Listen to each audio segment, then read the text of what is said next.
उत्तरकाशी जनपद में बुरांस का फूल इस साल समय से पहले खिलने लगा है। आमतौर पर मार्च महीने में खिलने वाला ये फूल इस बार जनवरी में ही नजर आने लगा है। इसका प्रमुख कारण मौसम में असामान्य परिवर्तन और तापमान में वृद्धि मानी जा रही है।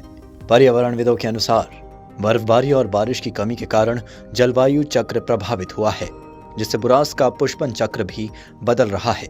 1500 से 4000 मीटर की ऊंचाई पर पाए जाने वाले ये वृक्ष ठंड की एक निश्चित विधि के बाद फूलता है, लेकिन इस साल दिसंबर के अंत से ही बुरांस के फूल दिखने लगे हैं।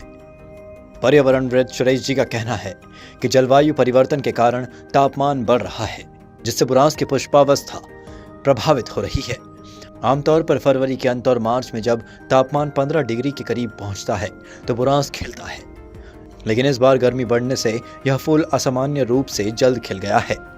अगर ये प्रवृत्ति जारी रही तो वनस्पति तंत्र और जैव विविधता पर गंभीर प्रभाव पड़ सकता है। दुनिया भर में मौसम में 2 महीने आगे और पीछे का अंतर आ गया है, जिसके कारण से हिमालय में जो बहुत महत्वपूर्ण फूल, बहुत ही सजावटी, सुंदर और देखने में बहुत ही मनोरम, हिमालय की तरफ खींचने वाला, बहुत आकर्षणीय बुरांस का फूल 2 महीने पहले फूलने लग गया है।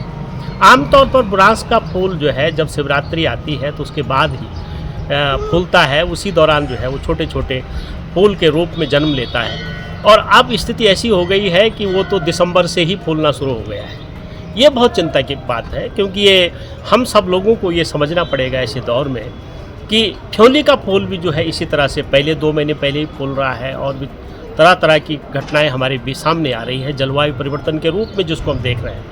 लेकिन जो संकट हमारे सामने है वो जलवायु परिवर्तन से ही नहीं है, बल्कि जो गर्मी मनुष्य द्वारा जो पैदा की जा रही है उसका भी परिणाम है। पृथ्वी लगातार गर्म होती जा रही है, तापमान बढ़ रहा है। पिछले साल 2024 की घटना है कि जब जून में ऊंचाई के क्षेत्रों तक जो है 42 डिग्री तापमान का असर पड़ गया था, और आज पूरी स्थिति इस साल भी 2025 में लगता है कि साल भी तापमान बहुत चरम सीमा पर होगा।